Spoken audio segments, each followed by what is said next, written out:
Bonjour à tous, je suis le docteur en sciences Olivier Dufour. Vous trouverez mes références scientifiques dans la description sous la vidéo. Pardonnez mon décor, mais ce qui importe c'est plus le message que le décor, et puis c'est les vacances. Je suis docteur en biologie des populations, ce qui est vulgairement la section scientifique la plus proche de ce que vulgairement on appelle l'écologie.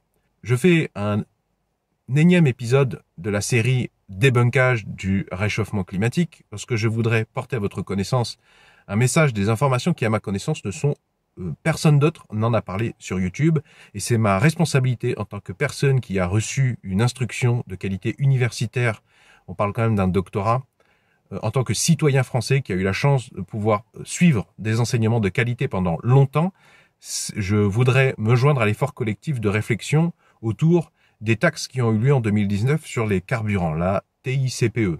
Cette taxe, qui date pas d'hier, est une écotaxe, puisque depuis 2010, on a rajouté sur cette TICPE, pardonnez-moi si j'abîme l'acronyme, on a rajouté une taxe carbone dont le but c'est clairement de lutter contre le réchauffement climatique. Et un des prétextes à cette taxe, c'est notamment la construction d'un monde plus durable, notamment l'entretien du parc, de toutes les infrastructures nécessaires au transport, notamment routier. Alors j'aimerais m'associer au message général pour encore expliquer comment l'État nous prend pour des imbéciles. Je voudrais vous parler aujourd'hui de ceci, les centimes d'euros. Donc là j'ai une pièce de 5 centimes d'euros, une pièce de 2 centimes d'euros et une pièce d'un centime d'euro. Et j'ai aussi ici une pièce, je vous mettrai peut-être une photo, ce sera plus facilement lisible. Ça c'est 5 pesos espagnols. C'est marqué dessus, c'est une pièce qui date de 1990. 1990, l'Espagne produisait ce genre de pièces. Et ça, c'est les pièces de centimes d'euros. Cette pièce, je l'ai trouvée en utilisant un détecteur de métaux dans une forêt du pays de la Loire, au moins sous 5 cm de terre bien tassée.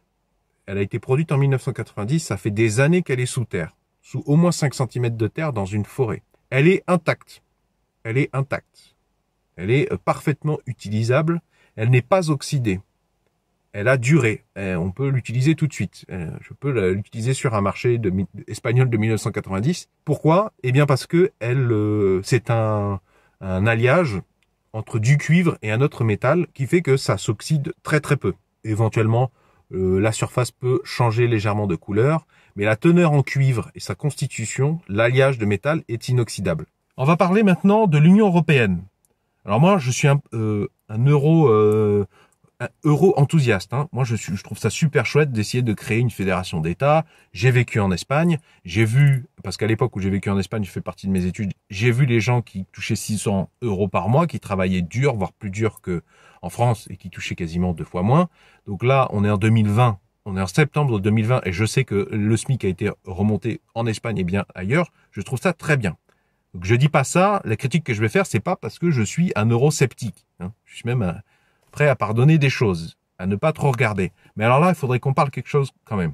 Les pays membres fondateurs de l'Union européenne et tous ceux qui sont rentrés dans l'Union européenne, ils ont créé des pièces de monnaie. Alors je vais parler que des centimes d'euros. En fait, c'est de l'acier recouvert d'une micro-lame de cuivre. On a créé des pièces de monnaie là, pour l'Europe, qui s'autodétruisent toutes seules en utilisation. Je vous mets des photos macro que j'ai prises récemment d'autres pièces de centimes d'euros.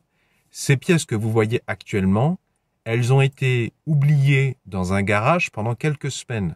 L'état que vous voyez, c'est l'état de vieillissement de pièces de centimes d'euros.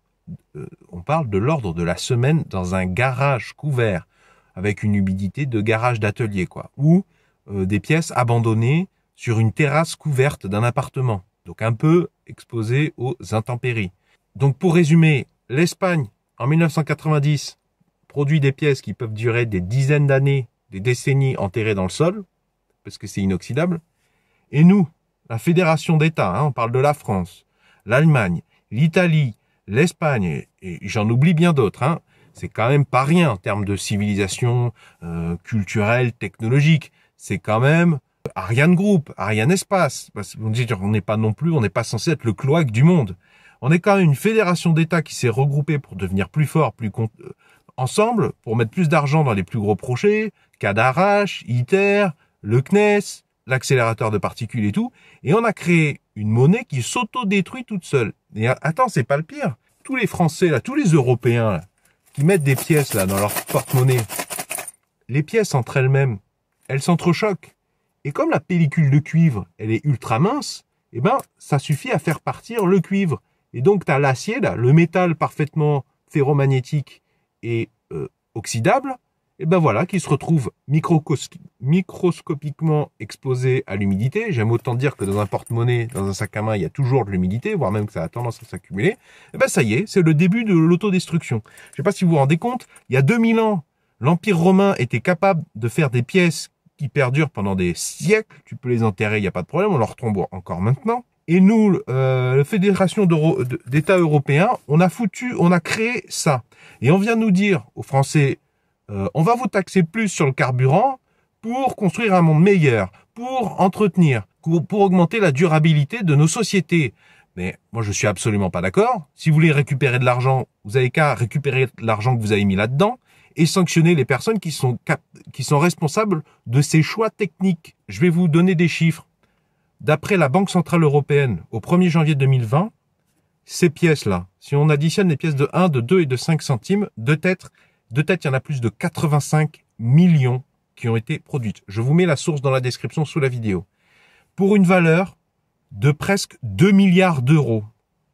Donc je le redis de manière plus simple, hein, l'Europe, cette fédération formidable d'États là, qui veulent construire un avenir meilleur là pour tout le monde, ils ont passé 2 milliards d'euros dans ces pièces là qui ont été mises en circulation, des pièces qui s'autodétruisent toutes seules.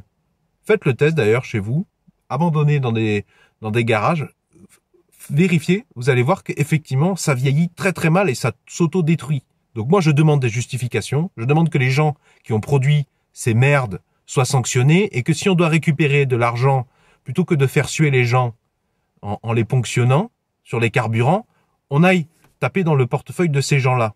Pour moi, c'est encore un exemple qu'il faut pas mettre en place des taxes de ce genre, enfin, ou en tout cas que la taxe TICPE, la taxe carbone, sont absolument pas adaptées parce qu'elles permettent pas de mettre les bonnes choses en place. C'est pas un bon système de régulation.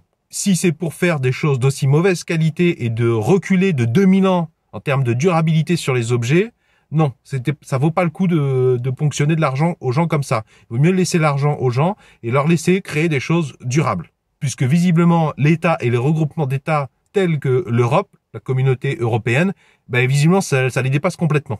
Si vous êtes d'accord avec moi et si vous comprenez ce sur quoi j'essaie d'attirer votre attention, pouvez-vous mettre un pouce vers le haut s'il vous plaît, pouvez-vous mettre un j'aime et pouvez-vous diffuser cette vidéo en la publiant notamment sur Facebook et sur Twitter, parce que ce sont des réseaux sociaux que je maîtrise mal, sur lesquels je suis moins présent. Si vous aussi, vous en avez marre que l'hystérie autour du réchauffement climatique masque complètement les choses qui sont bien plus prioritaires et moins coûteuses à mettre en place, je vous invite à vous abonner à cette chaîne YouTube. Vont s'afficher à l'écran un rond et un rectangle. Le rond, vous cliquez dessus, ça vous abonne gratuitement à cette chaîne YouTube. Et le rectangle, c'est ma playlist de tous les épisodes précédents de la série Débunkage du réchauffement climatique.